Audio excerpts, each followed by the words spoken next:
बात करेंगे सर्दी के सितम की।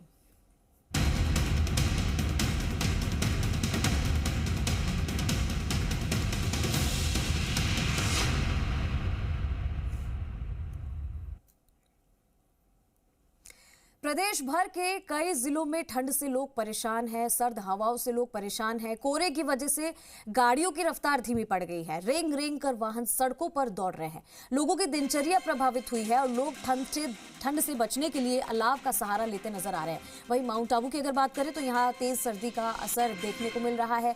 पिछले 2 दिनों से तापमान जमाव बिंदु के नीचे पर्यटक यहाँ पर मौसम का मजा ले रहे हैं, लेकिन सर्दी भी कड़ाके की यहाँ पे पड़ रही है। सर्दी से बचाव के लिए अलाव का सहारा लिया जा रहा है। जोधपुर में भी अगर बात की जाए तो सर्दी का एहसास यहाँ पर देखने को मिल रहा है। तापमान यहाँ पर 8 से 9 डिग्री पहुंचा है। 2 दिन बाद पश्चिमी विक्षोभ से छाए रहेंगे यहाँ पर बादल। छोटे बच्चों को ठिठुरन में जाना पड़ रहा है फिलहाल स्कूल, लेकिन ठंडी हवाओं की वजह से ठिठुरन और बढ़ गई है। तो कई जिलों में ठंड ने लोगों को परेशान किया है। कोहरे की वजह से विजिबिलिटी कम हो जाती है, तो देखने में क्योंकि जो गाड़ियां हैं वो इस समय उनकी गति भी धीमी हो जाती है, क्योंकि ऐसे में जाहिर सी बात है कि एक्सीडेंट्स भी होने की संभावना ज़्यादा रहती है। तो राज्यों में कड़ाके की ठंड बढ़ रही है, जिसका असर अब देखने को मिल रहा है। और मौसम विभाग लगातार चेतावनी दे रहा है कि जितना ज़रूरी हो सके अपने घरों से कम ही निकले। और अब इसका असर मैदानी इलाकों में भी देखने को मिल रहा है। हिमाचल प्रदेश के कुफरी में और अगर बात की जाए तो ज़्यादा ठंड यहाँ पर भी पड़ रही है।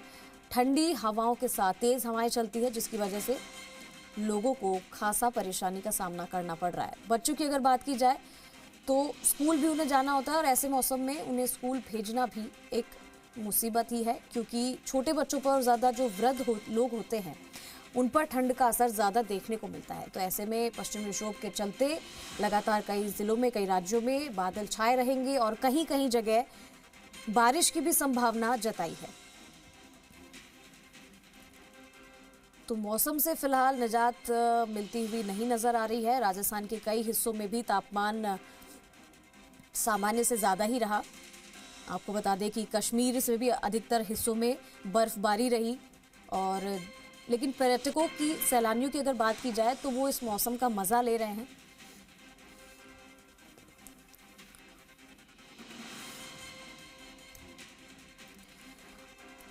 और जोधपुर से हमारे सहयोगी राकेश और साकेत सिरोही से हमारे सहयोगी दोनों हमारे साथ जुड़ चुके हैं।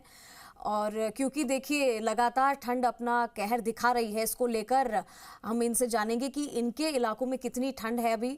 सबसे पहले मैं राकेश आपके पास आना चाहूँगी, क्या है फिलहाल वहाँ पर ठंड का कहर कैसे देखने को मिल रहा है और कैसे वहाँ लोग सर्दी से अपने आप को बचाने की कोशिश कर रहे हैं?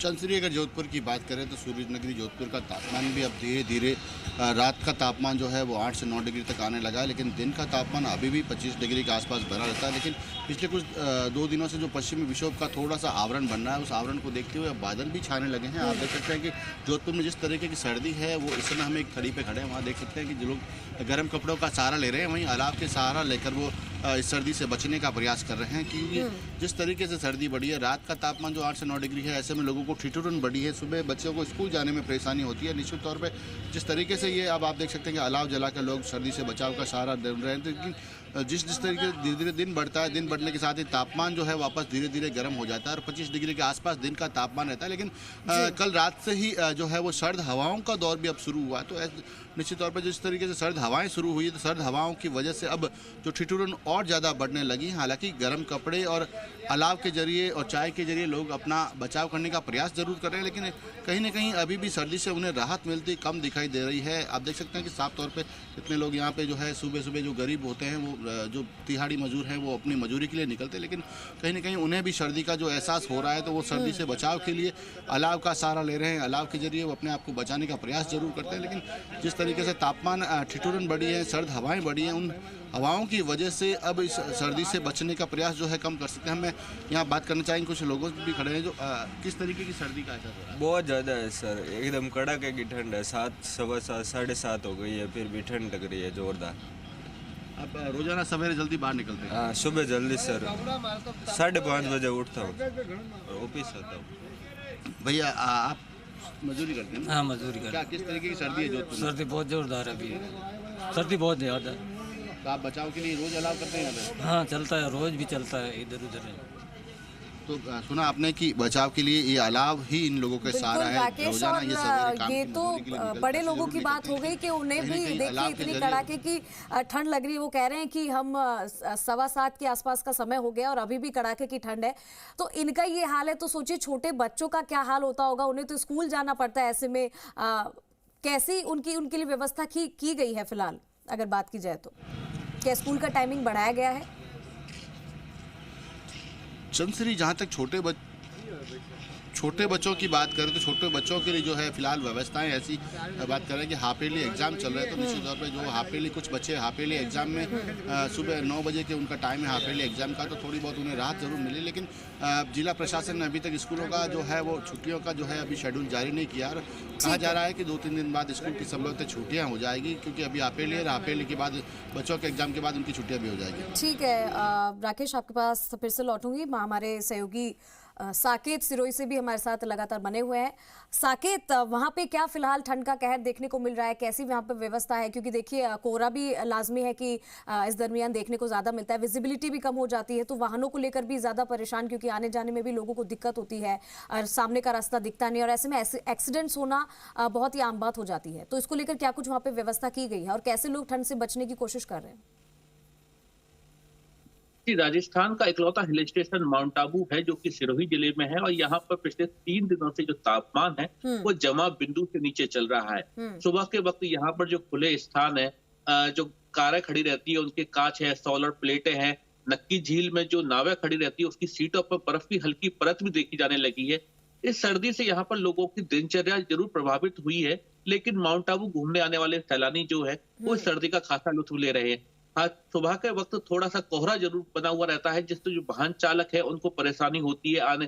जो आगे का दृश्य है वो उनको साफ दिखाई देता, जिससे उनको लाइट जलाकर आगे का सफर तय करना पड़ता है। लेकिन जैसे जैसे समय बढ़ता है कोहरा छटने लग जाता है और मौसम साफ हो जाता है, लेकिन सर्दी का असर यहाँ पर तेज बना हुआ है। लोग सर्दी से बचाव के लिए अलाव का सहारा ले रहे हैं। माउंट आबू में जगह जगह चौराहों पर लोग अलाव जलाते हुए दिखाई दे रहे हैं और उससे सर्दी का बचाव कर रहे हैं।